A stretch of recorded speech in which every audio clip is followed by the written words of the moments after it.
प्रेक्षक हो नमस्कार. आजच्या डॉक्टर स्पीक आरोग्य संपदा या कार्यक्रमामध्ये आपल्या सगळ्यांचं मनापासून स्वागत.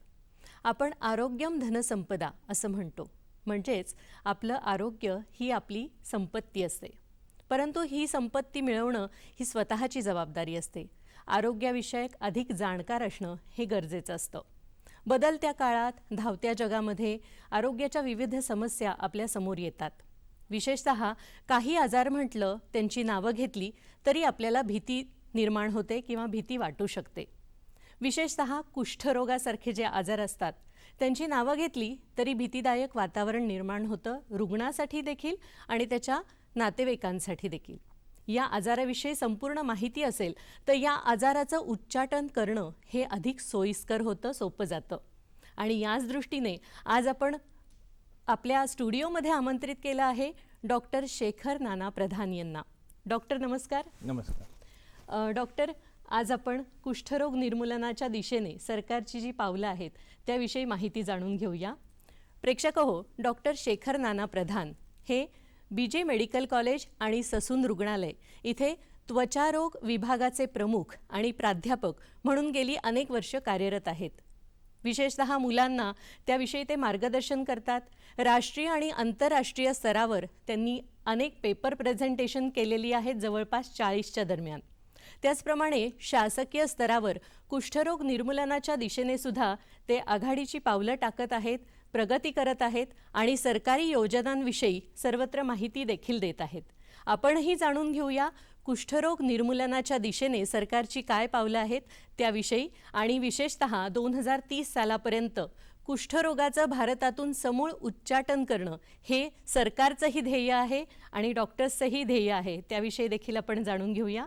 डॉक्टर, कुष्ठरोग म्हटल्यावर खूप भीती वाटते आपल्याला, तर कुष्ठरोग नेमका काय आजार असतो हे आम्हाला सुरुवातीला सांगाल? कुष्ठरोग बेसिकली हा लेप्रसी म्हणून ह्याला बोललं जातं किंवा त्याचं दुसरं नाव हॅन्सन्स डिसीज असं सुद्धा म्हटलं जातं. अच्छा. तर बेसिकली हा जीवाणूजन्य आजार आहे, ज्याच्यामध्ये जीवाणू, बॅक्टेरिया जसं आपण म्हणतो, तर त्याच्यामुळे हा होणारा आजार आहे. जर ह्याची परिभाषा जर आपण बघितली तर लेप्रसी हा एक स्लो प्रोग्रेसिव्ह, म्हणजे अगदी कमी प्रमाणातनं प्रोग्रेस होणारा आजार आहे. क्रोनिक, थोडंसं जास्त काळ चालणारा हा आजार आहे. प्रोटीन मॅनिफेस्टेशन्स म्हणजेच काय, त्याचे वेगवेगळी लक्षणे असू शकतात आणि त्याचबरोबर लो कंटॅजियन, म्हणजे एकापासून दुसऱ्याला संसर्ग होण्याचं प्रमाण ह्याचं कमी आहे कम्पेअर्ड टू अदर इलनेसेस. तर हाच जो हॅन्सन्स डिसीज आहेत, हे जे सायंटिस्ट आहेत, नॉर्वेचे सायंटिस्ट आहेत ॲक्च्युली, हे गरार्ड हेनरी आर्मर हॅन्सन्स असं यांचं नाव आहे, ज्यांनी 1873 साली ह्या ऑर्गॅनिझम, म्हणजे ज्याला आपण मायकोबॅक्टेरियम लेप्री असं म्हणतो, तर त्याचा त्यांनी शोध लावला होता 1873 साली. अच्छा. तर ह्याच्यामध्ये त्यांचं हिस्ट्री जर बघितली ह्या आजाराची आपण, तर थोडंसं इंटरेस्टिंग असं आहे की ह्या जेव्हा त्याच्यावरती रिसर्च चालू होता, त्याच्यामध्ये एक इन्फॉर्म्ड कन्सेंट, म्हणजे एखाद्यावरती जर आपल्याला कुठल्याही प्रकारचं रिसर्च करायचं असेल तर त्याच्यामध्ये त्या रुग्णाला, त्या व्यक्तीला त्याची कन्सेंट घेतल्याशिवाय त्याचा आपण त्या ट्रायलमध्ये आपण त्याला सहभाग करायला नाही पाहिजे. ही जी उत्पत्ती होती, ही जी आयडिया होती, हे त्यावेळेच्या ट्रायलमध्ये घेण्यात आली होती, कारण की त्यावेळेला ते नव्हतं वापरलं गेलं होतं एका पेशंटसाठी. त्याच्यामुळे हे informed consent he is very interesting part आहे, ज्याच्यानंतर हे सुरुवात झाली.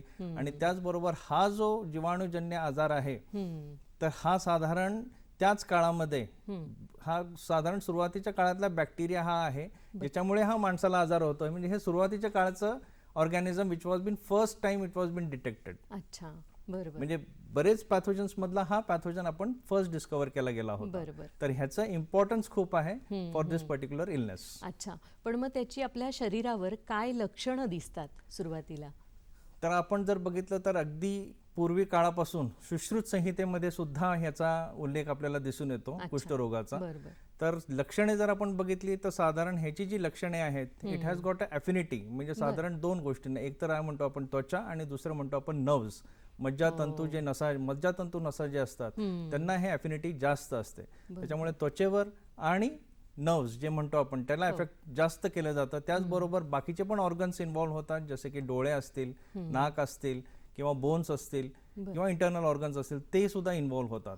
पण प्रामुख्याने जर लक्षणे आपण जर बघितली तर आपण हे त्वचेवरती आपल्याला दिसून येतात, ते चट्ट्यांच्या प्रमाणे आपल्याला दिसून येतात. पूर्वीच्या काळी देवाचा कोप झालाय किंवा अशा गैरसमजुती या आजाराच्या बाबतीत होत्या, म्हणजे त्याचं खरं स्वरूप लोकांना माहिती नव्हतं तेवढं, अगदी पुरातन काळी किंवा हे. परंतु आता कुष्ठरोगाविषयी बरीचशी माहिती पसरतीये सगळीकडे आणि लोकही त्या मानाने जागरूक झालेली आहेत की आपल्याला हा आजार तर नाहीये ना याविषयी. तर महाराष्ट्रात आणि भारतामध्ये याची सद्यस्थिती काय आहे? आपण जर बघितलं तर WHO म्हणजे वर्ल्ड हेल्थ ऑर्गनायझेशन असेल, जागतिक आरोग्य संघटना, तर निकट काळी त्यांनी 2021 साली 2021 ते 2030 असं त्यांनी एक टार्गेट केलेलं आहे, that is called as SDG 3.3. म्हणजे काय तर सस्टेन डेव्हलपमेंटल गोल असं या पद्धतीचं जे टार्गेट आहे. तर ह्या टार्गेटच्या अनुषंगाने जे काय एपिडेमिक्स असतात, जे काय इन्फेक्टिव्ह कम्युनिकेबल एपिडेमिक असतात, तर त्यांना आपण थोडंसं कंट्रोल करणं जास्त गरजेचं आहे. ज्याच्यामध्ये HIV असेल, सिफिलिस असेल, त्याच्याने हिपॅटायटिस असतील, असे वेगवेगळे आजार आहेत. त्याचबरोबर NTD निग्लेक्टेड ट्रॉपिकल डिसीजेस, म्हणजे एस्पेशली आपण भारत जसं उष्ण प्रदेश आहे, इक्वेटर पासून 30 डिग्रीज नॉर्थ असेल किंवा 30 डिग्रीज साऊथ असेल, तर असे जे प्रदेश आहेत ज्या प्रदेशांमध्ये जास्त करून जे ट्रॉपिकल डिसीजेस असतील, जसं लिशमॅनियासिस असेल, लेप्रेसी असेल, ह्या ट्युबरक्युलोसिस असेल, ह्याच्यावरती आपल्याला मात करणं हे जास्त गरजेचं आहे. तर हे WHO ने टार्गेट ठरवलेलं आहे की याच्यावरती आपल्याला काम करायचं आहे. आणि त्याच पद्धतीने त्याच अनुषंगाने आपण ministry of family health welfare जी आपली भारत सरकारने सुद्धा याच्यावरती टार्गेट ठेवून NSM म्हणजे नॅशनल स्ट्रॅटेजिक प्लॅन आपण ठरवलेला आहे की ज्याच्यामध्ये आपल्याला 2023 ते 2027 या काळात आपल्याला लेप्रेसीवरती basically zero transmission, leprosy free India हे करण्याचं थोडंसं टार्गेट आहे. त्याच्यामध्ये मेन ध्येय काय आहे तर झिरो ट्रान्समिशन, एकापासून दुसऱ्या होण्याचं झिरो, त्याच्यानंतर झिरो डिसॅबिलिटी, याच्यामध्ये जे आपल्याला डिसॅबिलिटीज किंवा दिसून येतात त्याचं थोडंसं प्रमाण कमी करणे, आणि त्याच पद्धतीने झिरो स्टिग्मा, या आजाराबरोबर असणारा जे काही कलंक असेल किंवा भेदभाव असेल तो कमी करणे. हे बेसिकली आपण ministry of health and family वेलफेअरने पण ह्याच्यामध्ये प्रारूपने काम केलेलं आहे. आणि त्याच पद्धतीने आपण जर स्वरूप बघितलं तर साधारण आज आपण ग्लोबल म्हणजे जगभरात आपल्याला साधारण 1,83,000 पर्यंत केसेस आपल्याला दिसून आलेले आहेत. दिस इज डेट ऑफ 2023 2023. तर त्याच्यात ते जे 55% केसेस आहेत हे फक्त एकटा भारतातले आहेत.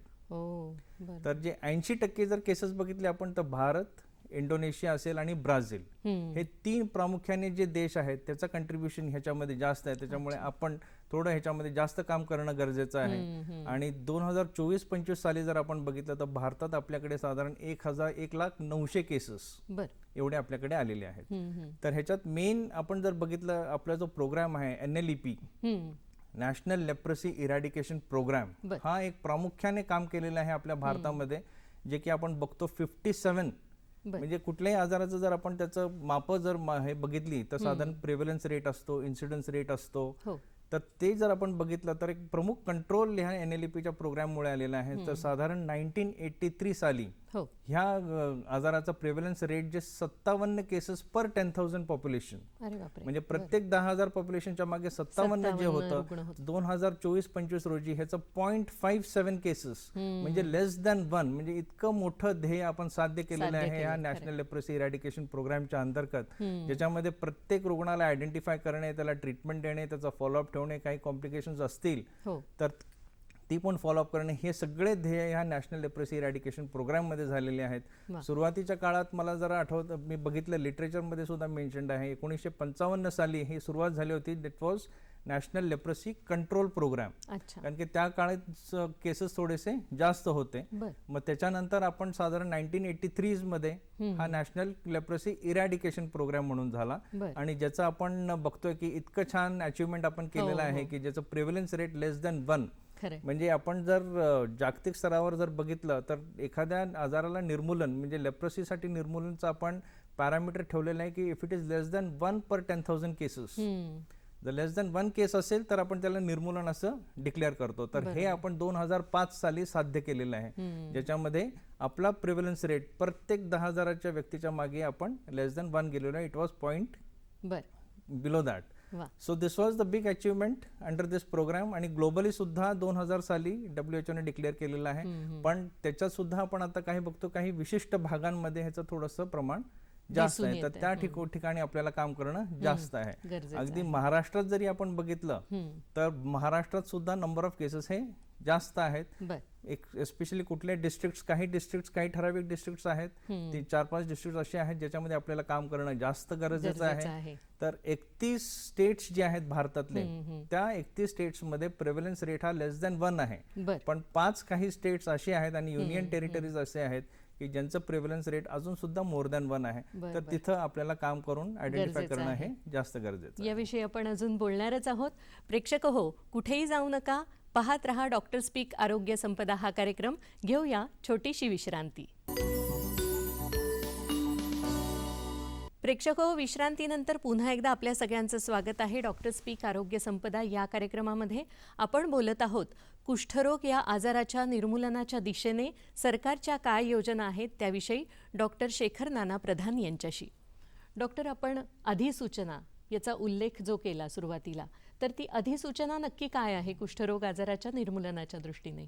WHO ने जेव्हा SDG टार्गेट गोल सेट केलेला आहे, त्याचे 2021-2030, त्याच अनुषंगाने भारतातील जी आपली सरकार आहे, भारत सरकार, ministry of health and family welfare, यांनी सुद्धा अधिसूचना मे 2025 मध्ये जारी करून की हा आजार नोटिफिकेशन म्हणजे नोंदणी करणं, प्रत्येक रुग्णाची नोंदणी जर ह्याच्यामध्ये केली तर हे आपल्याला zero transmission leprosy free India, leprosy free India करण्यामध्ये याची खूप मदत होईल आपल्याला. हे त्याच्यामधलं मेन साध्य आहे, जेणेकरून एखाद्या रुग्णाचे जर नोटिफिकेशन झालं तर तो रुग्ण आपल्याला नॅशनल लेप्रेसी इरॅडिकेशन प्रोग्रामच्या अंतर्गत येऊन त्याला मोफत उपचार पूर्ण मिळू शकतात. त्याच पद्धतीने त्या आजाराचे जर काही कॉम्प्लिकेशन्स असतील पुढे जाऊन तर ते आपल्याला हँडल करणं सोपं जाईल. त्या रुग्णाला जर काही डिफॉल्ट कधी औषधं घेता नाही आली कुठल्या कारणाने तर ते आपल्याला पोहोचवता येतील. त्याच पद्धतीने कुठला ड्रग रेजिस्टन्स असेल तोही मॉनिटर करता येईल. त्याच्यामुळे ही सगळे स्टेप्स जे उचलले आहेत तर त्याचा हा मोठा एक फायदा होणार आहे आपल्याला लेप्रेसी फ्री इंडिया करण्याचा. आणि त्याच पद्धतीने महाराष्ट्र शासनाने सुद्धा साधारण ऑक्टोबर 2025 मध्ये हा अधिसूचित केलेला आहे की प्रत्येक रुग्णालयाने, म्हणजे खाजगी असो, शासकीय असो, निमशासकीय असो, NGO असो किंवा कुठेही जिथे ह्याचं डिटेक्शन होईल, डायग्नोस होईल, त्या लोकांनी शासकीय यंत्रणेकडे हे अधिसूचित करणे किंवा नोंदणी करणे हे गरजेचं आहे. मगाशी तुम्ही एक शब्द वापरला की ह्याचं ट्रान्समिशन होतं, तर या रोगाचं अनुवंशिकतेकडे किती झुकतं माप असतं किंवा किती अनुवंशिक असतो? हा काय अनुवांशिक आजार नाही आहे, तर हे बऱ्याच लोकांमध्ये गैरसमज आहे. हा अनुवांशिक नाही. आणि दुसरा हा लो कंटॅजियस आहे, म्हणजे ह्याचं ह्या ऑर्गॅनिझम, हा जो जीवाणू आहे ह्याचं मल्टिप्लिकेशन टाइम साधारण 12 ते 14 दिवस आहे. तर एकदम स्लो ग्रोईंग ऑर्गॅनिझम किंवा मल्टिप्लाइंग ऑर्गॅनिझम आहे. आणि हा इतर आजारांसारखं काही जे विशिष्ट आजार असतात ते पटकन पसरतात, तर त्या पद्धतीचा हा नाही आहे. It is a very slow progressive and low contagion type of a disease. त्याच्यामुळे अगदी हँडशेक केल्याने किंवा असं केल्याने हा आजार पसरत नाही. जे फॅमिली मेंबर्स ज्यांच्यामध्ये जास्त कॉन्टॅक्ट असेल किंवा जास्त वेळ असतात अशाच लोकांना तो साधारण आपण त्याचे इम्युनोप्रोफिलॅक्सिस, पण एखादा रुग्ण जर डायग्नोज झाला तर त्याला आपण त्याचबरोबर त्याच्या ट्रीटमेंट बरोबर इम्युनोप्रोफिलॅक्सिस म्हणजे काय, तर साधारण त्याचे जे कुटुंबीय आहेत जे या क्रायटेरियामध्ये बसतात त्यांना आपण सिंगल डोस रिफॅम्पिसिन म्हणजे अगदी सिंगल एक गोळी दिली जाते ज्याच्यामध्ये ते नष्ट होऊन जातात ते ऑर्गॅनिझम. डॉक्टर, याची कारणं काय असतात? तर कुष्ठरोग किंवा लेप्रेसी आपण जे म्हणतो तर त्या आजाराचं main reason is Mycobacterium leprae, जसं आपण मगाशी म्हणालो होतो. इट इज जीवाणू बॅक्टेरिया आहेत, कर्व्ड ऑर्गॅनिझम, साधारण 1 ते 8 मायक्रोमीटर त्याची लेंथ असते, 0.3 मायक्रोमीटर्स त्याचे विड्थ असतात, which is non motile intracellular obligate organisms असतात हे. तर हे मी सांगितल्याप्रमाणे मल्टिप्लिकेशन टाइम ह्यांचा 12 ते 14 दिवस असतो. त्याच्यामुळे ह्याची जी ट्रीटमेंट आहे ती थोडीशी दीर्घकाळ चालते बाकीच्या ट्रीटमेंटपेक्षा. आणि ही जर व्यवस्थित आपण घेतली तर एक डोस ऑफ रिफॅम्पिसिन सुद्धा इतकं छान इफेक्टिव्ह आहे की 99% बॅक्टेरिया याच्याने किल होतात. त्याच्यामुळे हे जो गैरसमज आहे तो काढून घेणं आजच्या काळात गरजेचं आहे. शरीरावर जी लक्षणं दिसतात त्याच्यामुळे एकदम पटकन आपण घाबरतो की हे नक्की कशाचं लक्षण आहे, कारण काही वेळेस तो आजार नसताना सुद्धा भीती वाटते की आपल्याला हा आजार झालाय का. तर ह्याची नेमकी लक्षणं काय असतात बाकीच्या आजारांपेक्षा वेगळी अशी? हे जे ऑर्गॅनिझम आहे इट अफेक्ट्स द स्किन आणि नर्व्स, मज्जातंतूचे जे नसा आहेत त्यांना हे अफेक्ट करतात. तर हे जे त्वचेवरती काय होतात तर साधारण संवेदनशील म्हणजे ज्याच्यामध्ये संवेदना नसते अशा पद्धतीने किंवा बधीर प्रकारचे चट्टे, अगदी पांढरे चट्टे असू शकतात किंवा लालसर चट्टे असू शकतात, हे शरीरावरती यायला सुरुवात होते. साधारण cooler parts of the body म्हणजे एक्स्ट्रीमिटीज असतील, कानावरती असतील, ट्रंक वरती असेल, पाठीवरती असेल, असे साधारण चट्टे हे सुरुवात होतात. तर त्याच्यावरती जर आपण बघितलं तर त्या चट्ट्यांना खाज नसते. आपण कॉमनली बघतो की बऱ्याच ठिकाणी आपल्याला म्हणजे 90 ते 95% शरीरावरती कुठलीही आली चट्टे की त्याला खाज असते, पण ह्याच्यामध्ये खाज नसते. आणि जर आपण सेन्सेशन जर चेक केलं या ठिकाणी तर आपल्याला सेन्सेशन या ठिकाणच्या चट्ट्यांवरती कमी जाणवतं as compared to normal skin. तर हे सगळ्यात महत्वाचं आहे हायपोएस्थेशिया ज्याला आपण म्हणतो किंवा anaesthesia on that particular patches. तर ह्याच बरोबर किती चट्टे आहेत म्हणजे कसं आहे ह्याचं जे क्लासिफिकेशन आहे आपण जे म्हणतो की एखादा वर्गीकरण कसं करतो आपण रुग्णाचं की त्याची तीव्रता किती आहे, तर साधारण त्याच्यामध्ये ट्युबरक्युलॉइड पोल आणि लेप्रोमॅटस पोल असे दोन वेगवेगळे पोल्स आहेत. तर क्लासिफिकेशन त्याचे साधारण आपण त्याची हिस्ट्री बघितली तर त्याला Madrid classification, pre Manila classification, Manila classification, Indian classification, WHO चं एक आहे आणि सगळ्यात शेवटी जे आपण वापरतो जास्त ह्याच्यावरती त्याला म्हणायचं आपण रिडले जॉपलिंग्स क्लासिफिकेशन. तर ह्या रिडले जॉपलिंग क्लासिफिकेशन मध्ये क्लिनिकल म्हणजे लक्षणे, इम्युनॉलॉजिकल पेशंटची प्रतिकारशक्ती, हिस्टोपॅथॉलॉजी म्हणजे त्याचे इन्व्हेस्टिगेशन वरती येणारे हे सगळ्या गोष्टी धरून त्याचं क्लासिफिकेशन केलं असतं. तर त्याच्यामध्ये ट्युबरक्युलॉइड पोल सगळ्यात माइल्ड डिसीज असतो, लेप्रोमॅटिस ज्याच्यामध्ये बॅक्टेरियल लोड थोडासा जास्त प्रमाणात असतो. तर ह्या चट्ट्यांबरोबरच नर्व्स जे आपण म्हणतो मज्जातंतू नसा जे असतात, नर्व्स जे असतात ते नर्व्स सुद्धा इन्व्हॉल्व्ह होतात. एस्पेशली चेहऱ्यावरचे काही नर्व्स असतील, सुप्राऑर्बिटल, सुप्राट्रॉक्युलर असेल, इन्फ्राऑर्बिटल किंवा अल्नर नर्व, हातामधले काही नसा असतील, पायामधले काही असतील, लॅटरल पॉप्लिटेल असे काही नर्व्स ते जे इन्व्हॉल्व्ह होतात म्हणजे काय होतात तर त्यांची जाडी वाढते as compared to other nerves. Enlarge होतात, कधी कधी ते पेनफुल असतात, टेंडर असतात म्हणजे हात लावलं की ते दुखू शकतात. त्याच्यानंतर त्यांची कन्सिस्टन्सी जी नॉर्मल असते ती फर्म हे होऊन जाते, कडक होऊन बसतात ते नर्व्स. सो असे थोडेसे नर्व इन्व्हॉल्वमेंट असते आणि मेन बेसिकली काय होतं ह्या नर्व इन्व्हॉल्वमेंटमुळे आपल्याला डिफॉर्मिटीज, आता एखादी नर्व जर इन्व्हॉल्व्ह झाली तर त्याच्यामुळे जो पुढे होणारा त्याचा सेन्सरी आणि मोटर सप्लाय म्हणजे एखाद्या नर्व असेल आणि त्याच्या पुढे जिथे जिथे सप्लाय करणारं सेन्सेशन असेल तर सेन्सेशन त्या भागातलं कमी होईल. त्याचबरोबर जे मसल्स आहेत, स्नायू असतील, त्याचं जे ऍक्शन आहे ते ऍक्शन पण आपण हळूहळू लॉस होताना बघतो, कमी होतं म्हणजे स्नायू अखडले जातात. हां, तर हे थोडंसं आपल्याला दोन मेजर मॅनिफेस्टेशन्स दिसतात आणि ह्या डिसॅबिलिटी किंवा ह्या विकृतीमुळे ह्या आजारावरती जास्त करून आपण बघतो की भेदभाव केला जातो तर कॉमन मॅनिफेस्टेशन्समुळे. त्याच्यामुळे जर हा आजार आपण फार लवकरात पकडला गेला तर ह्याची आपण लवकरात लवकर ट्रीटमेंट आपण सुरू करू शकतो आणि हे जे व्हॅलिड मॅनिफेस्टेशन्स आहेत याच्यावरती कंट्रोल येऊ शकतो आणि हे आपण पटकन बरं होऊ शकतो. डॉक्टर यासाठी काय काय चाचण्या तुम्ही सांगता? जे लक्षण आहे त्याच्यावरनं आपण डायग्नोज करू शकतो.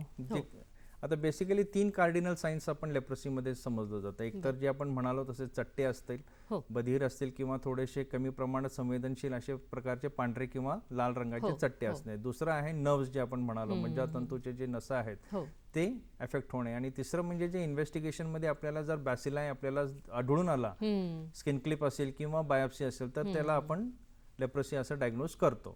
तर इन्व्हेस्टिगेशन्स जर आपण बघितलं तर अगदी क्लिनिकली मी सांगितल्याप्रमाणे लक्षणांवरती पण आपण तो डायग्नोज करू शकतो. त्याच पद्धतीने एखाद्या सुरुवातीच्या काळात जर आपल्याकडे आला असेल किंवा आपल्याला बाकी कुठले आजार आहेत का स्किनचे असं जर आपल्या डोक्यात असेल तर ते कन्फ्युजन दूर करण्यासाठी आपण काही स्किन क्लिपचे इन्व्हेस्टिगेशन्स करतो. त्या स्किन क्लिपमध्ये साधारण तो स्किनचा जो टिश्यू आहे त्याचं एक मॉडिफाईड स्टेनिंग करतो, मॉडिफाईड झेल नेल्सन स्टेनिंग म्हणतो आपण, ज्याच्यामध्ये ऍक्च्युअली आपण मायक्रोस्कोपमध्ये ते बॅक्टेरिया जीवाणू आपण तपासतो आणि आपण त्याला केसला लेबल करतो. त्याच पद्धतीने स्किन बायोप्सी म्हणजे एखादा तुकडा जो चट्टे असतात कॅन्सरमध्ये आपण तुकडा घेतो त्या अवयवाचा, करेक्ट, तर त्याच त्वचेचा किंवा चमडीचा आपण तुकडा घेतो आणि तो आपण साधारण हिस्टोपॅथला म्हणजे मायक्रोस्कोप मध्ये त्याची चाचणी होते. त्याच्यामध्ये ग्रॅन्युलोमा म्हणजे त्याचे जे काही क्लासिकल प्रेझेंटेशन आहे हिस्टोपॅथवरनं त्याच्यावरनं आपण हे डायग्नोज करू शकतो की ते कुठल्या साधारण मोडतात म्हणजे ट्युबरक्युलॉइड पोलमध्ये आहे किंवा लेप्रोमॅटस पोलमध्ये आहे किंवा बॉर्डरलाईन केसेस आहेत. तर अशा पद्धतीचं आपण त्याचं कॅटेगरायझेशन करू शकतो. आणि त्याच्याही पुढे जाऊन आजकाल आपल्याला मॉलिक्युलर टेक्नॉलॉजी म्हणजे आपण कोविडच्या काळात ऐकलं होतं की DNA किंवा जिनोम सिक्वेन्सिंग असे जे आजार आहेत तर ते मॉलिक्युलर टेक्नॉलॉजी सुद्धा आता डेव्हलप झालेली आहे बऱ्यापैकी. आणि त्याचबरोबर काही सिरोलॉजिकल टेस्ट म्हणजे फिनॉलिक ग्लायकोलिपिड असतील, म्हणजे त्या ज्या ऑर्गॅनिझम्स असतात त्याच्या ज्या सेल वॉलवरती जे स्पेसिफिक फिनॉलिक ग्लायकोलिपिड किंवा काही स्ट्रक्चर्स असतात त्याच्या अगेन्स्ट आपल्याला अँटीबॉडीज त्या सिरोलॉजिकल टेस्टमध्ये शोधता येतात, जेणेकरून आपल्याला डायग्नोज करणं. आणि त्याचबरोबर जे नर्व्स असतात त्या नर्वसाठी काही स्पेसिफिक टेस्ट करता येतात, जसे की प्युअर न्यूरायटिक हॅन्सन्स, म्हणजे त्या पेशंटला कुठले चट्टे नाही आहेत पण त्याला नर्व्स जे असतात, मज्जातंतूचे जे नसा असतात ते इन्व्हॉल्व्ह झाल्यामुळे त्याला प्युअर न्यूरायटिक हॅन्सन्स आहे. तर त्या केसेसमध्ये डायग्नोज करायला आपण नर्व बायोप्सी घेतो. आणि त्याचबरोबर नर्व कंडक्शन टेस्ट ह्याही गोष्टी आपण केल्या जातात आणि अकॉर्डिंगली कॅटेगराईज करून त्याला ट्रीटमेंट ही लवकरात लवकर सुरू करतो. प्रेक्षक हो, या ठिकाणी आपण एक छोटीशी विश्रांती घेऊया. कुठेही जाऊ नका, पाहत रहा डॉक्टर स्पीक आरोग्य संपदा हा कार्यक्रम. प्रेक्षक हो, विश्रांतीनंतर पुन्हा एकदा आपल्या सगळ्यांचं स्वागत आहे डॉक्टर स्पीक आरोग्य संपदा या कार्यक्रमामध्ये. डॉक्टर, आपण मगाशी बऱ्याचशा तपासण्या आणि चाचण्यांविषयी बोललो की कुष्ठरोग तपासायचा कसा किंवा त्याच्यासाठी कुठल्या चाचण्या असतात, परंतु हा पसरतो कसा याविषयी आम्हाला सांगा. कुष्ठरोग लेप्रसी हा एक लो कंटॅजियन डिसीज आहे. म्हणजे जरी हा कंटॅजियस असला तरी हा कमी प्रमाणात पसरणारा आजार आहे, ज्याच्यामध्ये क्रोनिक कॉन्टॅक्ट म्हणजे जो जास्त संपर्कात असतो त्याच्याशीच होतो, म्हणजे अगदी कॅज्युअल कॉन्टॅक्टने किंवा असं होत नाही. त्याच्यामुळे आपण जेव्हा पण पेशंटला एखाद्या किंवा रुग्णाला आपण डायग्नोज करतो तर त्याचे साधारण जे कोणी फॅमिली मेंबर्स किंवा ज्यांचे कॉन्टॅक्ट ज्यांचे जास्त संबंध आलेला आहे रोजचा किंवा त्यांनाच आपण साधारण हे करतो. अदरवाईज आणि हे जे पसरण आहे हे साधारण आपले ओरल मिकोजल किंवा नेझल ड्रॉपलेट्स ह्याच्यातनं हा पसरण होतो. हा काय असा टच केल्याने किंवा असं याच्याने होत नाही. बरोबर आहे. तर हे आपल्याला माहिती असणं गरजेचं आहे. बरोबर. म्हणजे ह्याच्या प्रसाराविषयी जर का माहिती असेल, गैरसमज नसेल तर त्याच्याविषयीची भीती जास्त आपल्याला वाटत नाही आणि मग आजार बरा होण्याच्या दृष्टीने प्रयत्न करू शकतो. डॉक्टर, याच्या उपायांविषयी आम्हाला जेव्हा तुम्ही सांगताय तर उपाय कसे घेतात आणि त्याच्याविषयी औषधोपचार कसे असतात किंवा काय ट्रीटमेंट असते रुग्णांसाठी हे आम्हाला सांगा. WHO ने सुद्धा खूप मोठं योगदान केलेलं आहे आणि आपल्या नॅशनल लेप्रसी इरॅडिकेशन प्रोग्राम हा जो सगळ्यात मोठा कार्यक्रम आपल्या देशामध्ये जो चालतो, म्हणजे अगदी रुरल सेटअपमध्ये सुद्धा ह्याचे पोच झालेली आहे, ज्याच्यामध्ये ह्याचे जे काही टॅबलेट्स असतात, ब्लिस्टर पॅकेट्स असतात, ज्याला आपण MDT मल्टी ड्रग ट्रीटमेंट बहुविध उपचार, जर आपण बघितलं तर सुरुवातीच्या काळात 1940 दरम्यान ह्याचं चोल मोगरा ऑइलने सुरुवात झाली होती. त्याच्यानंतर डॅप्सोनचा आविष्कार 1950च्या काळात झाला होता. मग डॅप्सोन मोनोथेरपी सुरू झाली होती, ज्याच्यामध्ये डॅप्सोन नावाची जी गोळी होती ती आयुष्यभर घेण्यासाठी सुरुवात केली होती. त्याच्यानंतर 1960-70 मध्ये काय झालं होतं की ह्या डॅप्सोनला थोडासा रेजिस्टन्स आला होता. तर नंतरच्या काळात 1981 मध्ये WHO ने मल्टी ड्रग थेरपी, ज्याच्यामध्ये क्लोफॅझेमिन असेल, डॅप्सोन असेल आणि रेफॅम्पेसिन असे 3 गोळ्या एकत्र करून असे ब्लिस्टर पॅकेट, म्हणजे महिन्याला जो पेशंटचा डोस आहे कुठल्या दिवशी कुठलं छान अगदी व्यवस्थितपणे मार्क करून ते पेशंटला दिलं जातं. आणि महिन्यातला जो एक डोस असतो, जो सुरुवातीचा डोस असतो, तो मंथली सुपरवाइज डोस असतो, म्हणजे डॉक्टरांच्या किंवा टेक्निशियनच्या किंवा सुपरवायझरच्या तो निरीक्षणाखाली तो दिला जातो. आणि बाकीची जी ट्रीटमेंट आहे त्या पेशंटने रुग्णाने आपल्याकडे घरी घेणं अपेक्षित आहे. तर ही जी ट्रीटमेंट आहे 1925 सालापूर्वी साधारण जे पॉसिबॅसिलरी केसेस, पॉसिबॅसिलरी आणि मल्टीबॅसिलरी असं जे WHO जे वर्गीकरण आहे हे बेसिकली फील्ड वरती ट्रीटमेंट देण्याकरता. पॉसिबॅसिलरी म्हणजे less than or equal to 5 patches, म्हणजे 5 पेक्षा कमी जर चट्टे असतील तर त्या रुग्णांना पॉसिबॅसिलरी म्हणायचं. पूर्वी तर त्याचप्रमाणे एखादी नर्व असेल तर त्याला पॉसिबॅसिलरी मध्ये कॅटेगराईज केलं जायचं. पण आत्ताच्या जर काळी असेल, सिंगल जरी नर्व असेल तरी आपण मल्टीबॅसिलरी म्हणतो, किंवा त्याच्यामध्ये लाईव्ह बॅसिले आपल्याला कुठल्या इन्व्हेस्टिगेशन मध्ये दिसलं तरी आपण मल्टीबॅसिलरी म्हणतो. तर ह्याचं वर्गीकरण करण्याचा मेन उद्देश असा आहे की पॉसिबॅसिलरी मध्ये साधारण प्री 2025 इरामध्ये आपण साधारण 2 गोळ्या द्यायचो 6 महिन्याच्या ड्युरेशनसाठी. आणि मल्टीबॅसिलरीमध्ये ह्या तिन्ही प्रकारच्या गोळ्या, म्हणजे डॅप्सोन असेल, रेफॅम्पेसिन असेल आणि क्लोफॅझेमिन, या तिन्ही प्रकारच्या गोळ्या आपण वर्षभरासाठी 12 महिन्यासाठी देत होतो. पण आताच्या नजीकच्या काळात युनिफाईड MDT UMDT आपण आता सुरुवात केलेली आहे, ज्याच्यामध्ये पॉसिबॅसिलरी असो किंवा मल्टीबॅसिलरी असो तिन्ही प्रकारच्या गोळ्या दोन्हीमध्ये दिले जातात. फक्त त्यांचं ड्युरेशन वेगळं आहे. कमी प्रमाणातलं जे आजार आहे त्याला आपण 6 महिने तो तिन्ही गोळ्या, आणि जे जास्त प्रमाणातले आजार आहेत त्यांना तिन्ही गोळ्या आपण वर्षभराच्या काळासाठी देत असतो. तर हे एक मोठं अचिव्हमेंट परत झालेलं आहे. आणि याच्यामध्ये हे जे मेडिसिन्स आहेत ते फार सुंदररित्या आणि फ्री ऑफ कॉस्ट हे दिले जातात रुग्णांना.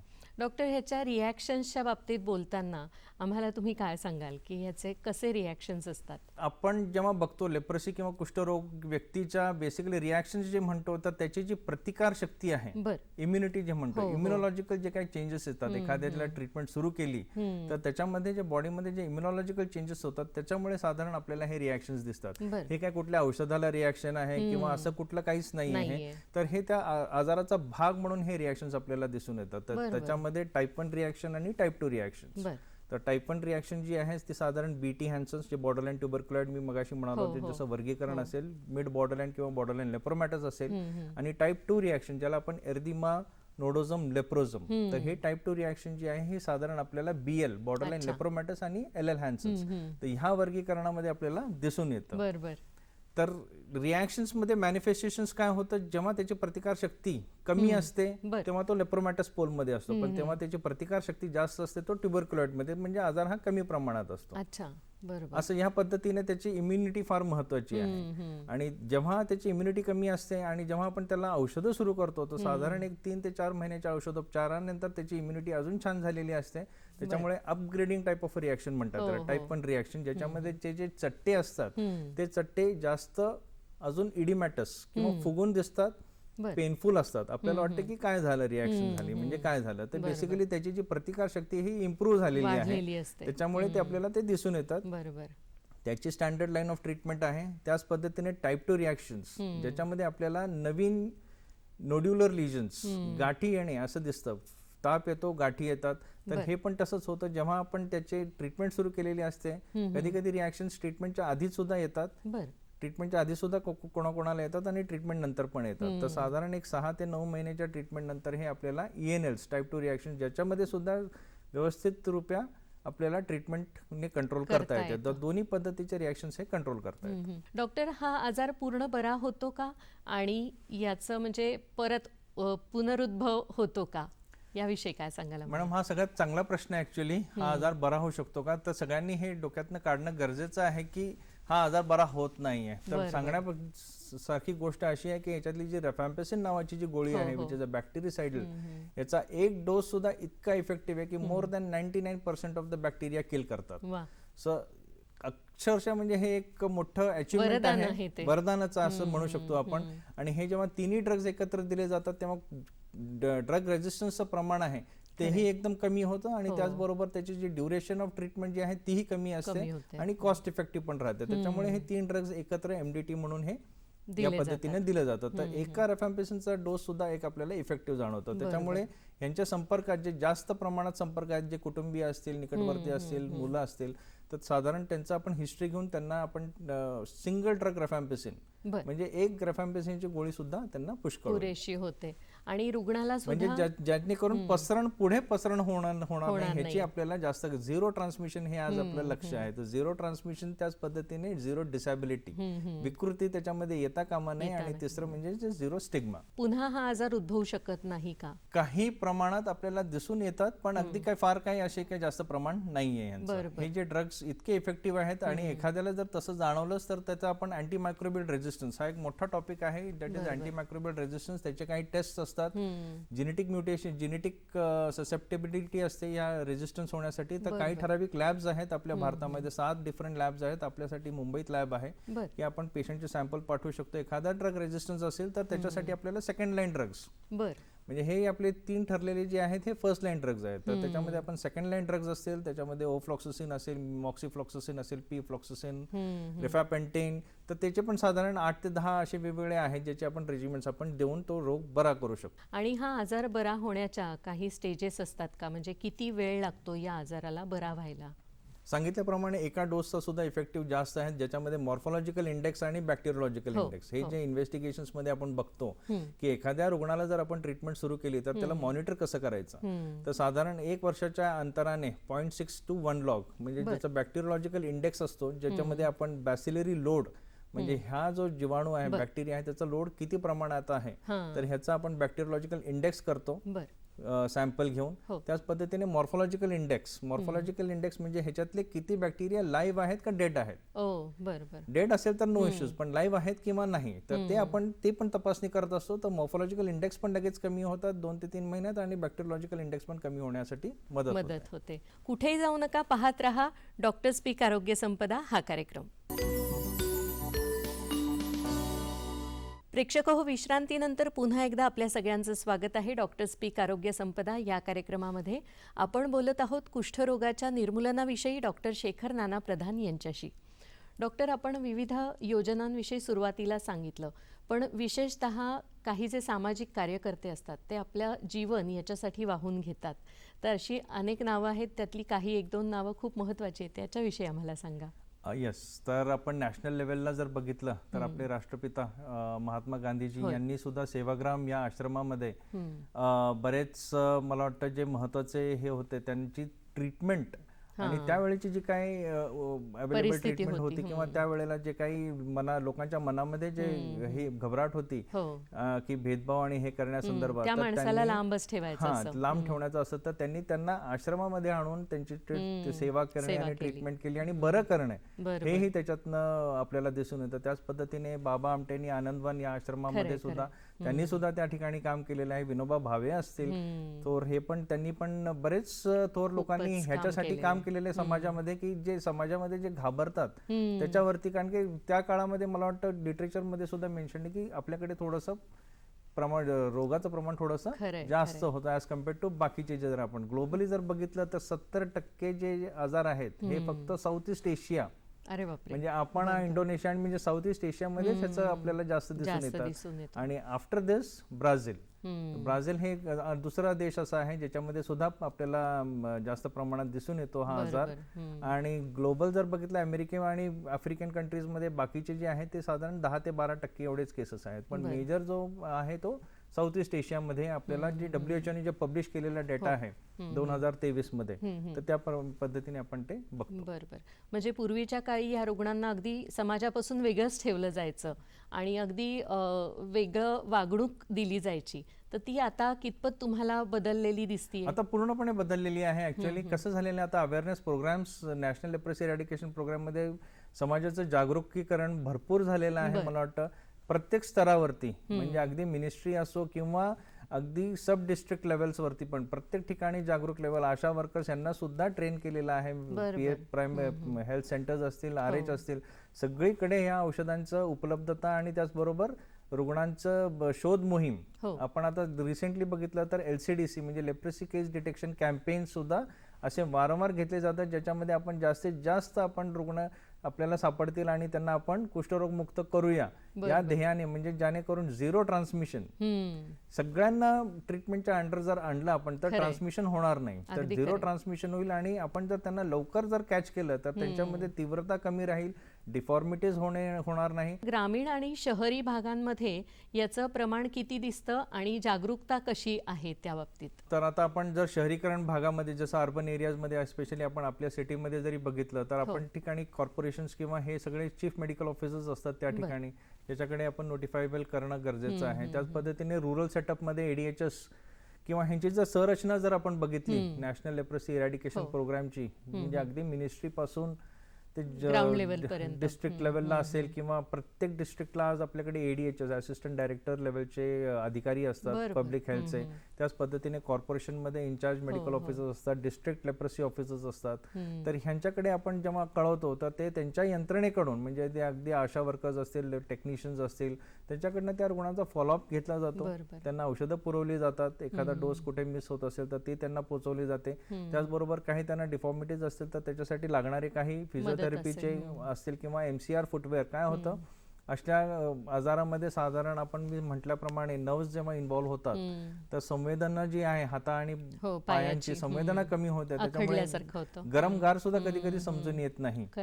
तर त्याच्या अशा किंवा एखादी जर जखम झाली तर जखम आपण जसं डायबिटीसच्या रुग्णांमध्ये बघतो की क्रोनिक अल्सर्स असतात, तर तसेच अल्सर्स ह्याच्यामध्ये ट्रॉफिक अल्सर्स अशा रुग्णांमध्ये असू शकतं. तर त्यांना त्याची जी तीव्रता असेल किंवा पेन असेल ती त्यांना जाणवत नाही. तर अशा केअर करण्यासाठी जे काही MCR फुटवेअर्स असतील किंवा वॅक्स बाथ असतील तर ह्या गोष्टी ह्या दिल्या जातात, प्रोव्हाइड केल्या जातात, जेणेकरून शेवटच्या रुग्णापर्यंत हे पोहोचण्याचं यांचं काम आहे, बरोबर. पब्लिक हेल्थ डिपार्टमेंटच्या अधिकाऱ्यांचं आणि कर्मचाऱ्यांचं. बरोबर. 2030 सालापर्यंत याचं समूळ उच्चाटन करण्याचा भारत सरकारचा मानस आहे. तर या दृष्टीने काय अधिसूचनेचं महत्व आहे याविषयी आम्हाला सांगा. अधिसूचनेचं महत्व म्हणजे 2023 साली 2023 ते 2027 जिथे WHO ने 2030 पर्यंत घेतलं, तर आपण 2027 पर्यंत सर्व रुग्णांना आपण ह्या ट्रीटमेंटमध्ये होता होईल तर मॅक्सिमम नंबर ऑफ पेशंट्सला आपण ह्या ट्रीटमेंटच्या अंडर घेणं गरजेचं आहे, जेणेकरून ट्रान्समिशन पुढे होणार नाही. त्यांच्या सिंगल ड्रग रेजिमेन जे आपण म्हणतो, सिंगल डोस रेफॅम्पिसिन, त्यांच्या जे निकटवर्ती असतील त्यांना देणे, म्हणजे अजून पुढचा प्रसारण कमी होईल. ह्या रुग्णांना अलीकडच्या काळात म्हणजे सुरुवातीच्याच ह्याच्यात आपण त्यांना शोध घेऊन त्यांना अंडर ट्रीटमेंट घेणं हेही गरजेचं आहे, जेणेकरून अननेसेसरी डिफॉर्मिटीज होणार नाही किंवा मग स्टिग्मा किंवा त्यांना फेस करता लागून. हे सगळं रुग्णांपर्यंत पोहोचवण्यासाठी तुम्हाला किती मोठ्या प्रमाणात ह्याचं कार्य करावं लागतं आणि कुष्ठरोग निर्मूलन दिवस जो आहे त्या अनुषंगातून तुम्ही काय काय वेगवेगळ्या उपाययोजना किंवा उपक्रम हाती घेतलेले आहेत? आता आमचं बीजे medical college is a tertiary centre. जसं प्रत्येक जिल्ह्यामध्ये एक एक टर्शरी सेंटर असतं, तसं बीजे medical college is a tertiary centre. म्हणजे कुठलेही डाऊटफुल केसेस असतील तर सगळे ते आपल्याकडे रिफर होतात, आपल्याकडे इन्व्हेस्टिगेशन होऊन डायग्नोज होतात आणि त्या रुग्णांच्या सोयीने केलेलं आहे. इथे डायग्नोज होऊन रुग्ण ज्या भागातला आहे त्या भागात त्याला रिफर करतो आपण. तिथले जे हेल्थ सेंटर्स आहेत तिथे मेडिसिन्स अवेलेबल केले जातात, जेणेकरून त्याला सोपं जाईल, त्याने फार लांब येण्याची गरज नाही. प्रत्येक रुग्णाला होता होईल तो त्याच्या सेंटरच्या जवळ डायग्नोज करून त्याला पाठवलं जातं. आणि त्याच पद्धतीने लेप्रसी डे जे आपण म्हणतो, तर भारतामध्ये साधारण आपण 30 जानेवारीला हा आपण राष्ट्रीय कुष्ठरोग दिवस हा मानला जातो. महात्मा गांधीजींचं जे कार्य होतं त्यांना एक आदरांजली म्हणून साधारण 30 जानेवारी हा आपण भारतात मानतो. आणि जर जगभरात बघितलं तर लास्ट संडे ऑफ जानेवारी मंथ, जे की आता 2026 मध्ये तो 25 तारखेला असेल, 25 जानेवारीला असेल. आणि ह्या वर्षी मला वाटतं तो 26 जानेवारीला होता 2025 साली. तर त्यांचं सुद्धा मला वाटतं थीम होती, WHO ची जी थीम होती ग्लोबलची, तर युनाइट, म्हणजे सगळ्यांनी एकत्र ऍक्ट करा, ऍक्शन घ्या आणि एलिमिनेट करा, आणि त्याला निर्मूलन करा. तर असं त्यांचं थीम होती. तर ह्याच पद्धतीने आमचं रेफरल सेंटर आहे. आम्ही रेफरल सेंटर्सला जे काही पेशंट्स येतात त्यांचं आम्ही डायग्नोसिस करून त्यांना आम्ही लेबल करतो काय कुठल्या कॅटेगरीचा डिसीज आहे, आणि त्यांना आम्ही ट्रीटमेंट ॲडवाइस करून मग ते त्यांच्या ओरिजिनल ठिकाणी जाऊन त्यांची ट्रीटमेंट पूर्ण ते त्या ठिकाणी करू शकतात. आणि त्यांना कुठेही कधी काय वाटलं तर ते ॲज अ रेफरल सेंटर म्हणून ते येऊ शकतात, आमच्याकडे येऊ शकतात. बरोबर. डॉक्टर, कुष्ठरोग्यांनी डॉक्टरांना किती वेळा भेटलं पाहिजे आणि ट्रीटमेंटसाठी किती वेळा जायला पाहिजे? रुग्णांचा सुद्धा जास्त वेळ घेण्यात येऊ नये, आणि साधारण 6 महिने किंवा 12 महिने आपण म्हणालो तसं ट्रीटमेंटचं ड्युरेशन असतं. तर ते ब्लिस्टर पॅकेज जे असतात ते 1 महिन्याचे असतात. तर त्याच्यामध्ये औषधं गोळ्या जी असतात ते 1 महिन्याचं असतं. ते 1 महिन्याचं पाकिट सुरुवातीला दिलं जातं आणि वन्स मंथली एक सुपरवाइज डोस त्या टेक्निशियन्सचा किंवा फार्मासिस्टच्या किंवा डॉक्टरांच्या सुपरविजन मध्ये दिलं जातं. आणि प्रत्येक महिन्याला येऊन त्याने त्याची ट्रीटमेंट पूर्ण करणं गरजेचं आहे. पण त्याच काळात जर त्याला काही नवीन त्रास जाणवला असेल, म्हणजे जसं रिॲक्शन्स असतील किंवा नवीन चट्टे असणे किंवा काही डिफॉर्मिटीजला त्रास होणे किंवा काही नसांना, मज्जातंतू नसांना जर काही त्रास होत असेल तर तो कधीही रेफरल सेंटर्सला किंवा नजीकच्या हॉस्पिटलला तो व्हिजिट करू शकतो. बरोबर. या रुग्णांची जी लक्षणं असतात किंवा जो त्रास असतो त्याच्यामुळे शरीराच्या इतर अवयवांवर काही परिणाम होतो का किंवा त्रास होऊ शकतो का? आपण जे बघितलं तर मेनली स्किन आणि नर्व्स बघितलं, तर याच्या व्यतिरिक्त डोळ्यांना सुद्धा त्याचा हे होऊ शकतो त्रास, जसे की लेग ऑफ थॅलमस, म्हणजे डोळे त्याला पूर्णपणे बंद करता येणार नाही. ऑर्बिक्युलरिस ओक्युलाय म्हणून जो मसल आहे त्याला जे सप्लाय करणारी नर्व आहे ती जर इन्व्हॉल्व्ह झाली तर लेग ऑफ थॅलमस होतो. त्याच पद्धतीने एपिस्क्लेरायटिस, कंजंक्टिव्हायटिस किंवा डोळ्यावरची थोडीशी संवेदना कमी होते. नाकाची इन्व्हॉल्वमेंट होते, नेझल सेप्टल जे म्हणतो आपण त्याचं परफोरेशन होणं. तर त्याच पद्धतीने बाकी अवयव सुद्धा इन्व्हॉल्व होतात. किडनीज कधी कधी रिॲक्शन मध्ये आपण काही हाय डोस दिले जातात काही मेडिसिन्स, तर ते रिॲक्शनला आटोक्यात आणण्यासाठी तर ते केले जातात. तर तेच रिॲक्शनरी एपिसोड मध्ये त्या पद्धतीने हे ऑर्गन्स इन्व्हॉल्व होतात. बरोबर. आणि त्या पद्धतीने जर का तुम्ही डॉक्टरांना वारंवार भेटलात तर तुम्हाला त्याची जी तीव्रता असते ती कमी करता येते, कमी राहू शकते. बरोबर. आणि मग आपली ट्रीटमेंट जी असते ती जास्त सोयीस्कर पद्धतीने करता येते. डॉक्टर, याविषयी अजून थोडंसं बोलणारच आहोत. प्रेक्षक हो, या ठिकाणी आपण एक छोटीशी विश्रांती घेऊया. कुठेही जाऊ नका, पाहत रहा डॉक्टर स्पीक आरोग्य संपदा हाचा कार्यक्रम.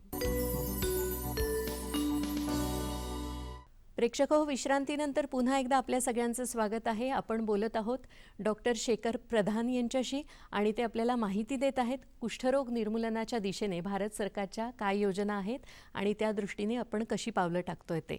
डॉक्टर, ह्या ज्या योजना आहेत, विविध योजना, तर अधिसूचनेची अंमलबजावणी विविध स्तरांवर कशी होती, म्हणजे ग्रामीण विभागात कशी होती किंवा शहरी विभागात कशी केली जाते? त्यातच 2025 मे मध्ये ministry of health and family welfare म्हणजे आपल्या भारत सरकारने अधिसूचना जाहीर केली होती की त्यांनी एक अपील केलं होतं सर्व स्टेट्सला, सर्व राज्यांना की तुम्ही तुमच्या राज्यामध्ये साधारण मेक इट नोटिफायबल डिसीज, अधिसूचित आजार करा हा. तर त्याच्यामध्ये आपण महाराष्ट्राने ऑक्टोबर 2025 साली ही अधिसूचना हे करून आपणही ते केलेलं आहे. पण ह्याच्या पूर्वी जर बघितलं आपण तर तमिळनाडूमध्ये, ओडिसामध्ये हे ऑलरेडी आजार हे नोटिफायबल आहेत. तर आपण आता ऑक्टोबर 2025 साली आपण हे सुरू करतोय आणि त्यांनी व्यवस्थितपणे एक फॉर्मॅट पण दिलेला आहे. त्या फॉर्मॅटनुसार आता जे शहरीकरण भागात आहे, जसे कॉर्पोरेशन्स असेल किंवा म्युनिसिपल कॉर्पोरेशन्स असतील किंवा जे काही इन्फ्रास्ट्रक्चर असेल, तिथले जे डिस्ट्रिक्ट लेप्रोसी ऑफिसर्स असतील त्यांना इन्फॉर्म करणं गरजेचं आहे. त्याच पद्धतीने रुरल एरियाजमध्ये ADHs असतात, सिव्हिल सर्जन्स असतात, त्यांना इन्फॉर्म करणं गरजेचं आहे, जेणेकरून ते पूर्ण डेटा हा नॅशनल लेवलवरती एक डेटा तयार होतो, ज्याच्यामध्ये निकुष्ट म्हणून एक ॲक्च्युअली एक वेबसाईट आहे, जे ॲप, ज्याचं ॲप पण आहे. तर निकुष्ट म्हणून हे जे ॲप आहे, जे सुरुवात मला वाटतं 2016 साली केली होती, तर आता निकुष्ट 2.0 ते पण झालेलं आहे 2023च्या दरम्यान.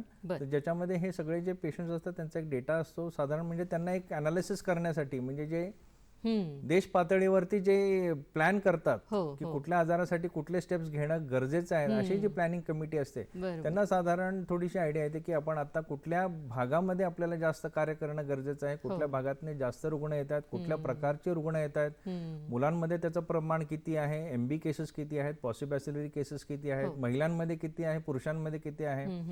तर ह्याचा अभ्यास करून त्यांना पुढचे पॉलिसीज त्यांना ठरवणं हे जास्त सोपं जातं. म्हणून हे जर आपण डेटा सगळ्यांनी जर त्यांच्या स्तरावरती जर ऍक्ट केलं, म्हणजे हे काय म्हणतात, शासकीय असो, खासगी असो किंवा निमशासकीय असो किंवा NGO असो किंवा कॉर्पोरेट सेक्टर, सगळ्या स्तरावरचे ह्यांना आपल्याला इन्फॉर्म करायचं आहे. So this is a big step, जेणेकरून आपल्याला ऍक्च्युअल डेटा मिळेल. आणि म्हणालो तसं हे डेटा मिळणं पण कधी कधी सोयीस्कर नाही होत, खूप अवघड जातं, अगदी इंटिरियर्स पर्यंत पोहोचणे. जसं ह्या आजाराबरोबर ज्या काही गोष्टी आहेत त्याच्यामुळे पटकन ते डिस्क्लोज होत नाही, कळत नाहीत. पण मग आपल्याला ऍक्च्युअल त्याचं प्रमाण कळेल आणि आपल्याला ऍक्ट करायला सोपं जाईल. खरंय. एवढ्या या योजना आहेत सरकारच्या किंवा शासकीय योजना, तरीही काही आव्हानं सुद्धा तुमच्या समोर असतीलच, तर त्याविषयी आम्हाला थोडंसं सांगा.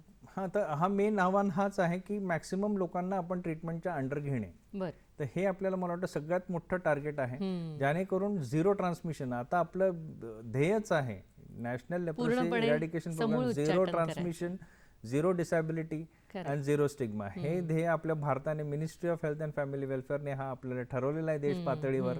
आणि WHO लेवलने तर लेप्रोसी डिसीज, लेप्रोसी इन्फेक्शन आणि बाकीच्या ज्या गोष्टी आहेत त्याच्यावरती ध्येय त्यांनी साधलेलं आहे. म्हणजे they are acting against all the epidemics. हा आता हा आमचा विषय झाला म्हणून आम्ही हा आहे, पण बाकीचे पण त्यांच्या all they are, it is to all communicable disease. अगदी खरंय. तर ह्या साधारण टार्गेट आहे.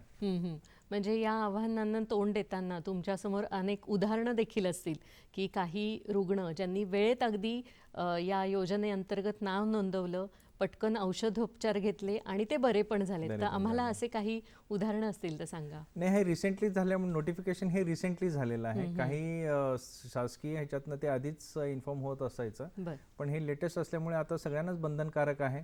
एपिडेमिक ऍक्ट असतो साधारण 1897चा, ज्याच्याने कारण थोडेसे लॉज ह्याच्यामुळे आपणही बांधील असतो. जे काही नियमावली आपण जिथे राहतो त्याला नियमावली फॉलो करणं आपल्याला मस्ट आहे. तर त्या अधीन राहून आपण इन्फॉर्म केलं तर साधारण आपल्याला डेटा जनरेट झाल्यानंतर पॉलिसी फॉर्मेशन्स, जे काय कुठल्या भागामध्ये आपल्याला जास्त कॉन्सन्ट्रेट करण्याची गरज आहे तिथं शासनाला ते करणं सोपं जाईल. बरोबर.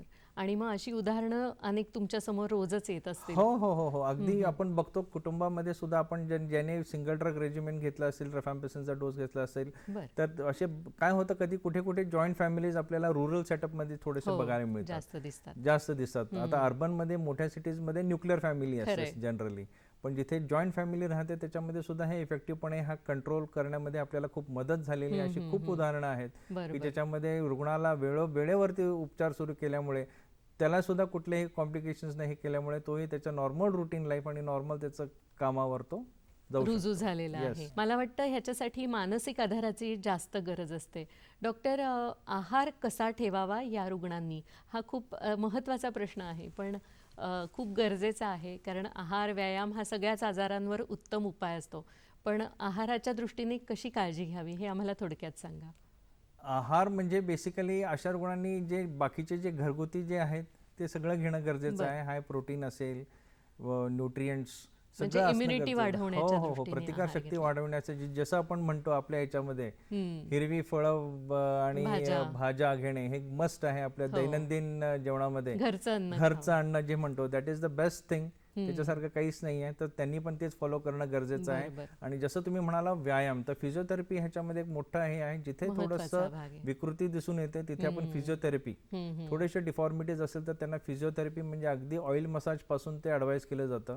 ऑइल मसाज असेल, वॅक्स थेरपी असेल, काही स्प्लिंट्स, काही डिफॉर्मिटी असेल तर ते काही स्प्लिंट्स असतात, मोबाईल स्प्लिंट असतात किंवा स्टॅटिक स्प्लिंट्स असतात.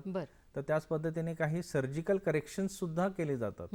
एखादी डिफॉर्मिटी जर आपल्याला, एखादा रुग्ण जर आपल्याकडे लेट आला, जुन्या काही जास्त प्रमाणात डिफॉर्मिटी असेल, जेव्हा तो पोहोचतो तेव्हा आपल्याला दिसून येते की काय डोळे त्याचे बंद करता येत नाही. तर जर डोळे जर बंद करता येत नसेल तर आपणही समजू शकतो, आपण जेव्हा पापणी बंद करतो तेव्हा पाण्याचं म्हणजे मॉइश्चर थोडंसं जातं. जर आपण डोळे उघडून ठेवून जर आपण 2 मिनिटं जर उघडून ठेवून बघितलं तर आपल्या लक्षात येईल की आपले डोळे एकदम ड्राय होऊन जातात. तर असं जर त्याच्यामुळे मग अननेसेसरी कंजंक्टिव्हायटिस, अल्सरेशन होऊ शकतात. तर त्याच्यामुळे काही सर्जिकल करेक्शन्स डोळ्यांसाठी करू शकतो, नाकासाठी पण काही केलेले आहेत. क्लॉ हँड जे डिफॉर्मिटीज म्हणतो त्याच्यासाठी पण करेक्शन झालेले आहेत. फूट ड्रॉप या डिफॉर्मिटी साठी सुद्धा सर्जिकल करेक्शन्स हे सोप्या पद्धतीने केले जातात. डॉक्टर, या आजारासाठी काही विशिष्ट वय असतं का? म्हणजे या वयातच हा आजार झालाय किंवा या वयापासून हा आजाराची सुरुवात होते, असं काही असतं का? नाही, असं काही नाही आहे. आपण जर बघितलं तर पुरुषांमध्ये आणि महिलांमध्ये इक्वल आपल्याला दिसून येतं. काय होतं, सिस्टममध्ये जेव्हा महिलां पण आढळून येतात, याचा अर्थ काय, आपली सिस्टम आजपर्यंत पोहोचलेली आहे. नाहीतर बरेच वेळेला असे दिसतात की बऱ्याच आजारांमध्ये पुरुषांमध्ये जास्त दिसून येतात, कारण काय, ते घराच्या बाहेर पडतात, महिला हे पडत नाहीत. मग ज्या अर्थी आपण सिस्टम मध्ये आजपर्यंत गेलोय, महिला रुग्ण सापडतात, याचा अर्थ आपण आपली सिस्टम जी आहे ही आजपर्यंत गेलेली आहे. आणि त्याच पद्धतीने दुसरं जे पिडियाट्रिक केसेस आहेत ते कंपॅरेटिव्हली कमी असतात. तर त्याचं साधारण टक्केवारी जर आपण बघितली भारतामध्ये तर 2015 साली मला वाटतं 9% होती, जी ह्या प्रोग्राम नंतर आटोक्यात आल्यामुळे 4.5% आपल्याला सध्या साधारण 2024 मध्ये असं, म्हणजे इतकं कमी प्रमाण कमी झालेलं आहे मुलांमध्ये. तर that is the biggest thing. आणि सांगण्यासारखी मोठी गोष्ट जी आपण ध्येय ठेवलेलं आहे that is leprosy free India. तर लेप्रेसी फ्री इंडियाचा एक बेसिकली क्रायटेरिया असतो, एखाद्या रिजनला, एखाद्या एरियाला आपण लेप्रेसी फ्री कधी म्हणायचं, तर त्या भागामध्ये मागील 5 वर्षात एकही मुलाची केस येऊ नये, नवीन सापडू नये. तर तेव्हाच आपण त्याला लेप्रेसी फ्री, आणि त्याच्या पुढील 3 वर्षात कुठलीच केस त्या भागामध्ये येऊ नये, सापडू नये, तर तेव्हा आपण एखाद्या रिजनला किंवा एरियाला आपण लेप्रेसी फ्री असं डिक्लेअर करू शकतो. तर असं उदाहरण आज जर आपण बघितलं तर 2024 साली फक्त एकाच कंट्रीला मिळालेलं आहे. तर त्या कंट्रीला, म्हणजे जिथे WHO ने व्हेरीफाय केलेलं आहे, तसे खूप कंट्रीज आहेत ज्याच्यामध्ये नाही आहेत केसेस, पण WHO ने जिथे व्हेरीफाय केलेलं आहे आणि जिथे सापडलेलं आहे, तर असं एकच देश आहे. पण सरासरीपेक्षा जर बरेच कंट्रीजमध्ये, जवळजवळ 120 कंट्रीजमध्ये हे प्रमाण लेस दॅन 1% आहे. पण काही स्पेसिफिक, जसं आपण म्हणतो साऊथ ईस्ट एशियन रिजन असेल, ब्राझिलियन कंट्री असेल, ज्याच्यामध्ये आपल्याला थोडंसं प्रमाण जास्त दिसून येतं, इंडोनेशिया असेल, आपण असो. आज आपल्या प्रेक्षकांना काय संदेश द्याल थोडक्यात? तर लेप्रेसी आणि कुष्ठरोग जे आपण म्हणतो, खरं ह्याबद्दल बरीचशी भीती लोकांच्या मनामध्ये आहे, किंवा त्याच्याबद्दल जो भेदभाव आणि स्टिग्मा ह्या रुग्णांना फेस करावा लागतो. मला वाटतं ह्या रुग्णांनी, अशा रुग्णांनी किंवा अशी जी जवळपासची असेल किंवा आपल्या कुटुंबातले असतील, त्यांनी लवकरात लवकर ह्या ट्रीटमेंट घेणं गरजेचं आहे. हा आजार पूर्णपणे बरा होऊ शकतो. त्याचे जे काही सिम्पटम्स असतील किंवा हे असतील, आपण त्याचे पूर्ण औषधोपचार जर पूर्ण केला तर व्यवस्थितपणे हा बरा होतो. म्हणजे ज्याच्याने जर नर्व इन्व्हॉल्वमेंटनी किंवा डिफॉर्मिटीजचं प्रमाण ह्याच्यामध्ये 0 होऊ शकतं. जे आपण जागतिक पातळी किंवा देश पातळीवरती लेप्रेसी फ्री, जसं आपण 0 ट्रान्समिशन असेल, 0 डिफॉर्मिटीज आणि 0 स्टिग्मा, जो आपल्या देशाचा किंवा आपल्या शासनाचा जो ध्येय आहे तो आपण साध्य करण्यामध्ये आपणही हातभार लावणं गरजेचं आहे. खरंय. हा खूपच महत्त्वाचा संदेश दिलेला आहे. म्हणजे जागरूकता हीच आपल्या आजार बरा करण्याची पहिली पायरी आहे आणि त्या दृष्टीने टाकलेलं महत्त्वाचं पाऊल आहे. डॉक्टर, तुम्ही आज इथे आलात आणि आम्हाला कुष्ठरोग निर्मूलनाच्या दिशेने भारत सरकारच्या काय काय योजना आहेत, काय अधिसूचना जाहीर करण्यात आली, याविषयी खूप महत्त्वाची माहिती दिली. त्यासाठी पुणे दूरदर्शनच्या वतीने तुमचे खूप खूप आभार मानते.